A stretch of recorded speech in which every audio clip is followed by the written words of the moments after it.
Panorama group, जो सोचता है वो करता है।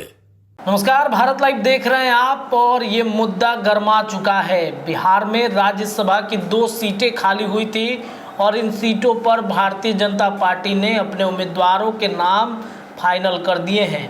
पहले उम्मीदवार उपेंद्र कुशवाहा जो एनडीए गठबंधन की तरफ से जा रहे हैं। दूसरे नाम पर अब मुहर लग चुका है मनन कुमार मिश्रा का। जी हाँ, अधिवक्ता और बार काउंसिल के चेयरमैन, साथ ही साथ भाजपा के नेता। इस तरीके से मनन मिश्रा का टिकट फाइनल किया गया कि रातों रात आखिरकार क्यों दिलीप जायसवाल से लेकर जो सम्राट चौधरी डिप्टी सीएम बिहार के, दूसरे डिप्टी सीएम विजय सिन्हा दिल्ली में जाकर इनके नाम पर मुहर कैसे लगाई है। क्या भारतीय जनता पार्टी का ये अनाउंसमेंट, इसके पीछे की रणनीति, आखिरकार वजह क्या है मनन मिश्रा को बनाने का। बाकी जो नाम संभावित चल रहे थे उनके नाम पर मुहर क्यों नहीं, क्यों भारतीय जनता पार्टी इतना बड़ा रिस्क ले लिया कि एक छोटे मतलब शहर से आने वाले एक नेता को बीजेपी ने बड़ा मौका दिया है।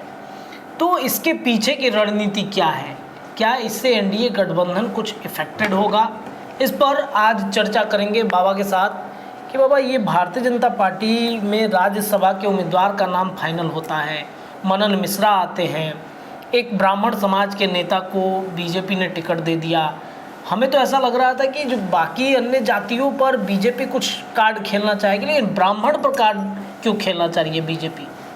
देखिए, इसको ब्राह्मण कार्ड से मिला करके आप मत देखिए, इसको इस तरह से मिला करके देखिए कि भारतीय जनता पार्टी जो बैलेंस है, उस बैलेंस को मैं देख रहा था, संपादक नमन मिश्रा जी भी पंचनामा में बता रहे थे कि जो वर्तमान परिस्थिति है उसमें ब्राह्मण नेताओं की कमी हो गई है। तो एक तो ये फैक्टर है ही बिहार के लिए, और बिहार में आप जानते हैं कि सब कुछ आप निकाल दीजिएगा, बिहार से जाति को आप नहीं निकाल सकते हैं, बिहार की राजनीति से नहीं निकाल सकते हैं।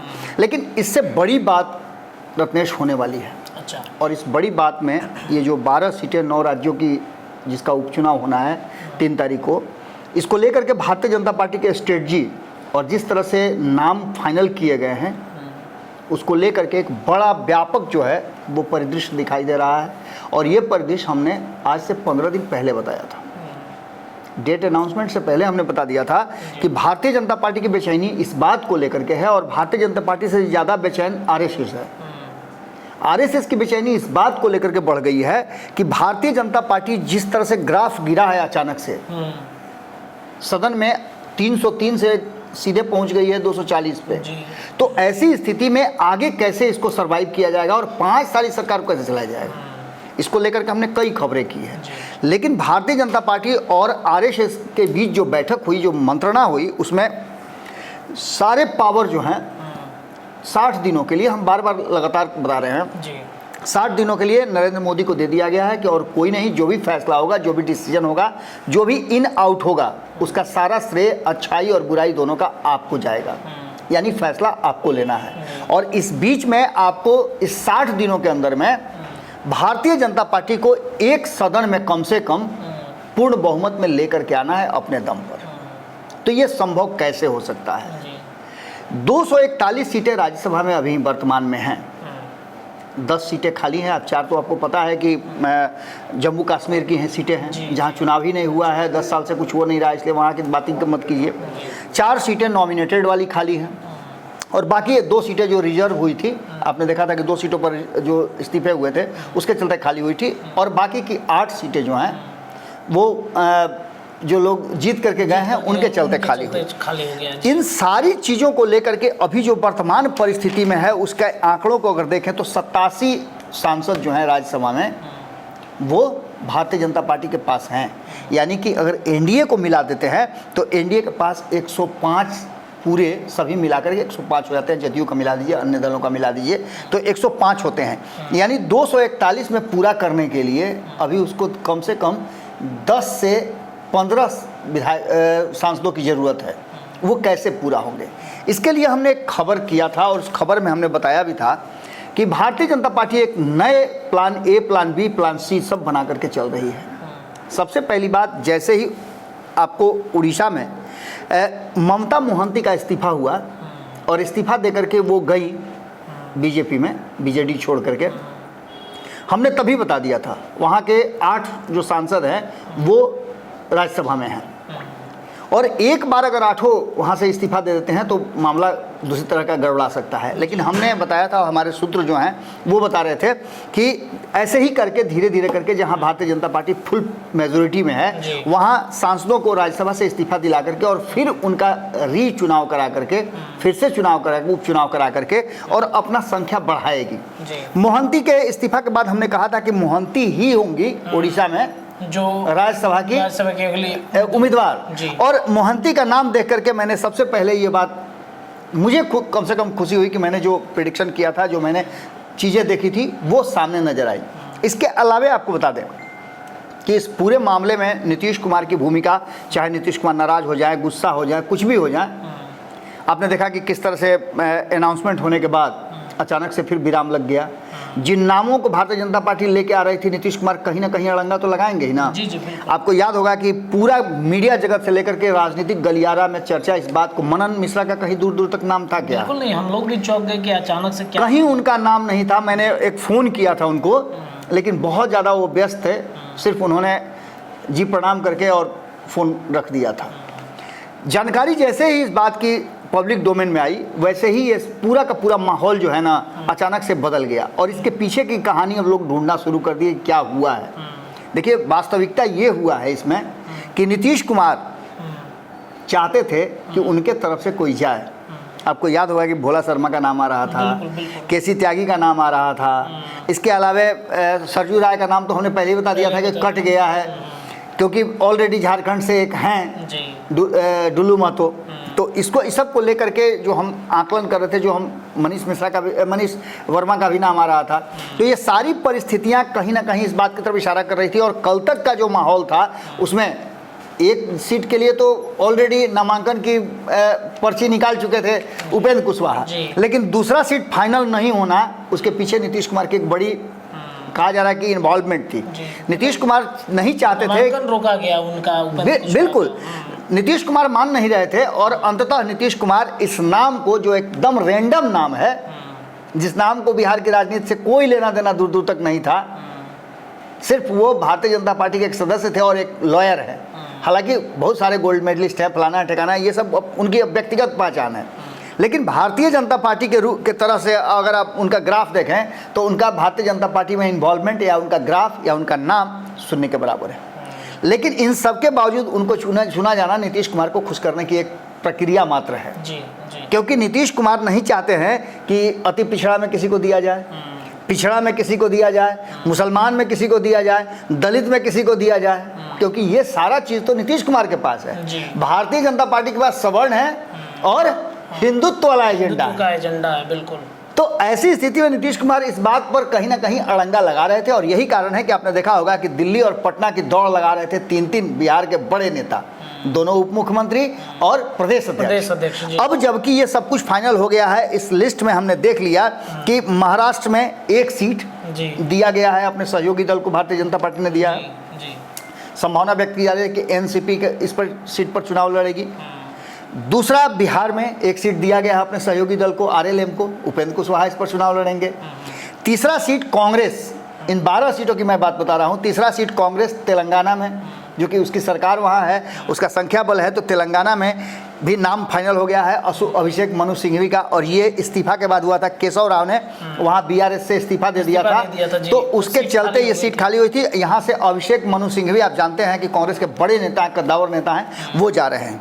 अब बाकी बचता है ये 9 सीट, यानी जो हम बता रहे थे कि लगभग 90 के आसपास सीटें हैं राज्यसभा में, तो ये 9 सीट उसमें जुड़ जाएगा तो 99 हो जाएगा। जी, वो एक बार इसके पूर्व में भी आपने आंकड़ा समझाया, बिल्कुल, राज्यसभा में और कौन हो सकता है संभावित चेहरा। बिल्कुल। तो अब जो वर्तमान परिस्थिति बनी है उसमें महाराष्ट्र में मामले को, इससे पहले भी चर्चा चल रही थी, आपको याद होगा कि महाराष्ट्र में एक बार फिर से उद्धव ठाकरे को लाने की कोशिश की जा रही है, उद्धव ठाकरे को मनाने की कोशिश की जा रही है, शरद पवार को मनाने की कोशिश की जा रही है। लेकिन इन सारी बातों के साथ साथ अब अजीत पवार के हिस्से में ये महाराष्ट्र की सीट जा रही है। असम की बात करें तो असम की भी 2 सीट है, सर्बानंद सोनोवाल और कामाख्या प्रसाद के कारण ये सीट खाली हुई है, दोनों जीत करके गए हैं। यहाँ से रंजन दास एवं रामेश्वर तेली को भारतीय जनता पार्टी ने अपना उम्मीदवार बनाया है। अब ये सारा बिहार में मनन कुमार मिश्रा हो गए, त्रिपुरा से राजीव भट्टाचार्य को रखा गया है, हरियाणा में किरण चौधरी को रखा गया है जो काफ़ी यहाँ से दीपेंद्र हुड्डा का जो सीट खाली हुआ था उसके जगह पर जा रहे हैं। राजस्थान में सरदार रवनीत सिंह बिट्टू को भेजा जा रहा है, ये पहले से मंत्री बना दिए गए थे। जी जी जी, मोदी पार्ट 3 में इनको पहले से मंत्रिमंडल में शामिल कर लिया गया था। तो इनका नाम काफी चर्चा में उठ रहा था उस समय जब शपथ ले रहे थे, तब खूब चर्चा में था। तो उन्होंने कहा था कि जरूर कुछ बड़ा पद मिलने वाला है। निश्चित रूप से मैं ये लग रहा था 6 महीने के अंदर में आपको किसी सदन का सदस्य होना पड़ता है, तो ये उसी समय तय हो गया था कि इनके लिए कोई व्यवस्था भारतीय जनता पार्टी ने सोच के रखा है। तो यहाँ भी मामला राजस्थान का समझ आता है। उड़ीसा की बात मैंने बता ही दिया कि उड़ीसा में पहली शुरुआत है ममता मोहंती का, ये पहला इस्तीफा। इसके बाद आप देखिएगा कि जो भी राज्यसभा सांसद हैं एक एक करके उसमें से अधिकांश लोगों का इस्तीफा हो जाएगा और अधिकांश लोग भारतीय जनता पार्टी के सिंबल पे वो राज्यसभा जाएंगे। यानी भारतीय जनता पार्टी राज्यसभा में इस साल के अंत तक जो 2 राज्यों के चुनाव हो रहे हैं वहां तक ग्राफ बढ़ा करके और राज्यसभा में कम से कम चाहेगी कि वो मजबूत स्थिति में हो जाए, क्योंकि विधानसभा माफ कीजिएगा लोकसभा में वो किसी भी तरह से अपने साथी दलों को समझा करके अपनी बात को मनवा लेगी। लेकिन कई ऐसे मुद्दे हैं जहां राज्यसभा में जाकर के अटक जाते थे। अब राज्यसभा में पहले मजबूत होना है और लोकसभा में मजबूत होने के लिए भारतीय जनता पार्टी ने प्लान बी भी शुरू कर दिया है। उस प्लान बी में एक ही ऐसा गोली है जो अगर भारतीय जनता पार्टी के पाले में आ जाए तो भारतीय जनता पार्टी पूरा गेम पैक कर देगी, और वो है ममता बनर्जी। ममता बनर्जी, पहले भी मैं बार बार खबरों में बता रहा हूं कि ममता बनर्जी के साथ जो कुछ भी हो रहा है या जिस तरह से ममता बनर्जी और भारतीय जनता पार्टी के बीच में टसन चल रहा है, ममता बनर्जी पहले एनडीए का हिस्सा रह चुकी हैं। नरेंद्र मोदी के साथ भी उनके रिश्ते अच्छे रहे हैं। एक कोशिश हुई थी कि नरेंद्र मोदी के साथ 2014 में वो रहें, लेकिन बीच में जो पश्चिम बंगाल में सरकार बनाने को लेकर के भारतीय जनता पार्टी ने जिस तरह से किया उसको लेकर के ममता बनर्जी के साथ उसका संबंध खराब हुआ। लेकिन अब ममता बनर्जी के पास 29 सांसद हैं और वो 29 सांसद 32 सांसद पूरा करने के लिए काफ़ी हैं, क्योंकि 5 सांसद तो ऑलरेडी उनके पास चिराग पासवान वाले हैं जी। तो 32 के जगह पर ये 34 हो जाते हैं। तो सिर्फ ममता बनर्जी के आ जाने से नीतीश कुमार और नायडू इन दोनों पर ब्रेक लग जाएगा। माने स्टीयरिंग जो इनके हाथ में है वो सीधा, कहावत है हमारे यहाँ कि एक साधे सब सदे, सब साधे सब जाए। तो ऐसी स्थिति में भारतीय जनता पार्टी उस प्लान पर भी काम कर रही है। और ममता बनर्जी का एग्रेशन आप जानते ही हैं कि वो आ गई तो फिर सब कुछ मामला सेट हो जाएगा।